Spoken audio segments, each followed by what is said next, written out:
Hi, everybody. I'm Brittany Lewis, a breaking news reporter here at Forbes. Joining me now is my Forbes colleague, money and politics reporter, Kyle Khan-Mullins. Kyle, thanks so much for coming back on. Always great to be here, Brittany. Thanks for having me. I always love our conversations because they always end up in the intersection of money and politics, and this conversation really is no different. Today, we're going to be talking about Pam Bondi, President Donald Trump's new attorney general. So first, to start off the conversation, I want to talk about just who is Pam Bondi? What was her career like before becoming the nation's top attorney?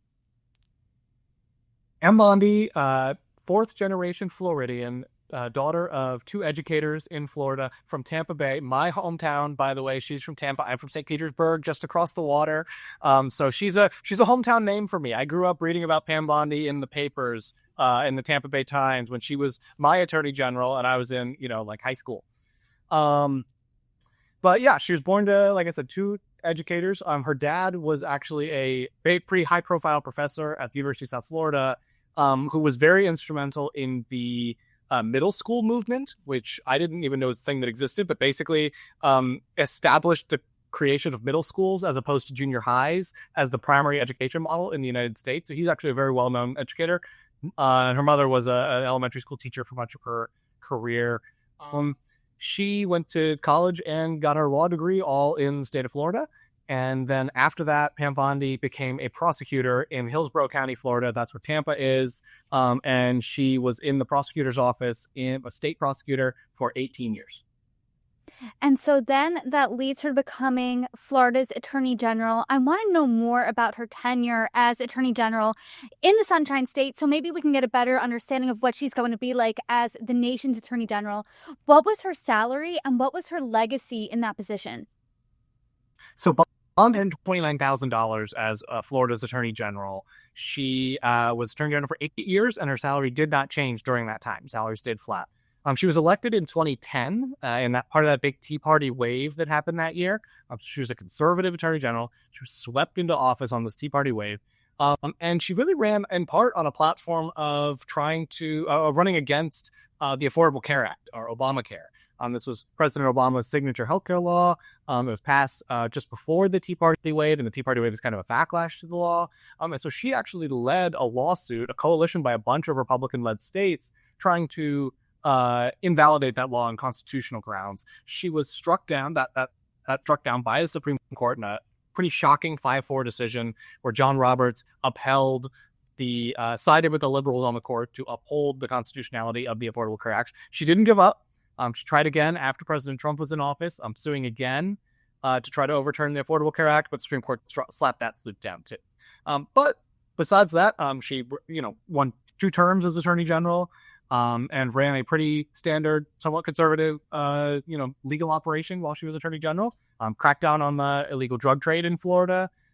She focused on prosecuting fraudsters and drug traffickers and human traffickers.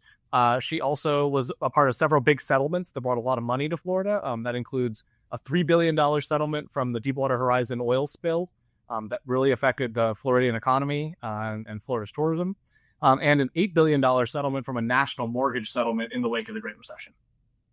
So I love talking politics, but also we're Forbes, so we love talking money. So let's get into the numbers here. She leaves office in 2019. How much was she worth then? And then fast forward 6 years later, today in 2025, how much is she worth now?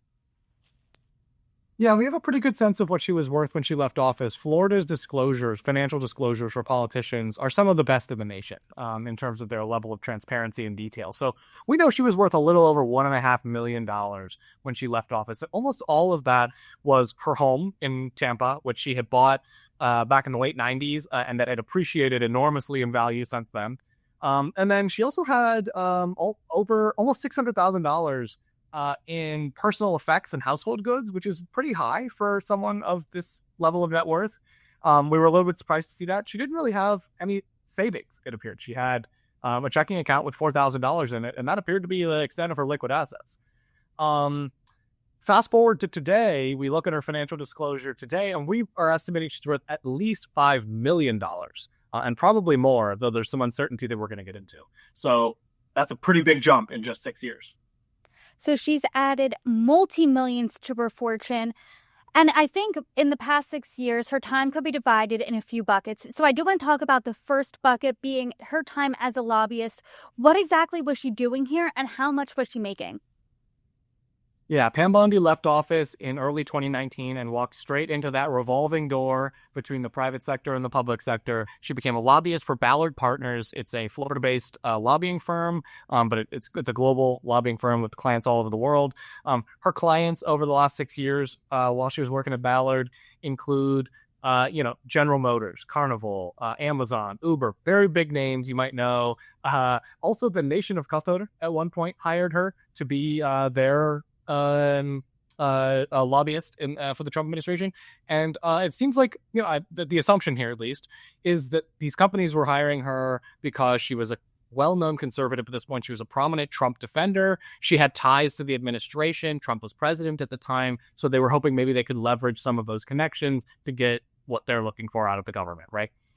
She also, separately from that, did a little bit of lobbying for Pfizer through a separate law firm. And so put that all together, her disclosures that we have only look at 2023 and 2024, but we know she made over $1.2 million from lobbying in those years. Pretty lucrative gig there. Now I want to talk more about her ties to the Trump administration. She was involved in work in the Trump/MAGA orbit. Talk to us about what exactly she was doing there, as well as the price tag associated with that work. Totally. So I think there's like two elements here. The first one is a little bit smaller. It's she did a lot of legal work for the America First Policy Institute. It was a MAGA think tank started and run by Linda McMahon and Brooke Rollins. You might recognize those names. Linda McMahon, now the Secretary of Education, and Brooke Rollins, now the Secretary of Agriculture. So Pam Bondi joined up as basically their head of litigation, and she and their team filed a number of legal actions, lawsuits, and amicus briefs, those kinds of things, basically trying to support various MAGA causes. A lot of it was supporting President Trump, or now at that point, former President Trump, in his various criminal and civil cases that he was battling at the time. But they also filed stuff related to free speech and stuff related to vaccine mandates and really trying to push sort of the man on those items. And she made about a couple $100,000 from that over 2023 and 2024. Definitely nothing to sneeze at. The other thing that was much larger, though, was she did a bunch of consulting in connection with Trump media and technology groups, SPAC merger. That's how they went public and started trading publicly on the NASDAQ. Trump Media Technology Group is Truth Social's parent company. That's Donald Trump's, basically personal media empire at this point. It's a very big chunk of his net worth. When that company went public, it immediately was worth billions, despite the fact that it only has a couple $1 million in revenue annually. She was paid, she declares $2.9 million of compensation from that consulting on her disclosure. However, we are estimating that it was all in stocks and warrants, and we're estimating that those are worth closer to $1.9 million today. I want to talk about this third bucket, which is marriage. And you and I have talked about this before. She's not the first Trump cabinet official to benefit financially from a marriage. We talked about that with Defense Secretary Pete Hegseth. Her net worth skyrocketed in part because of her latest marriage. So talk to us about that. Yeah, so she recently married a guy named John Wakefield. He's a former wealth manager, former corporate banker, and now he co-owns a real estate private equity company. They own a couple of properties that they recently purchased in Florida and in South Carolina. There's two apartment complexes and there's one shopping plaza that they own. It's just commercial real estate investments. And what's a bit odd is those assets, we can see how much they were purchased for in 2023 and 2024. All three of them were purchased over the last couple of years, and two of them were between $6 and $7 million, and then one was something like $28 million. But his personal shares on the disclosure are much smaller than that. And so we're not 100% sure why. We don't know. Maybe he only owns a small actual stake in those properties himself. Maybe his co-partner in the private equity firm owns more. We're still not sure exactly how that works.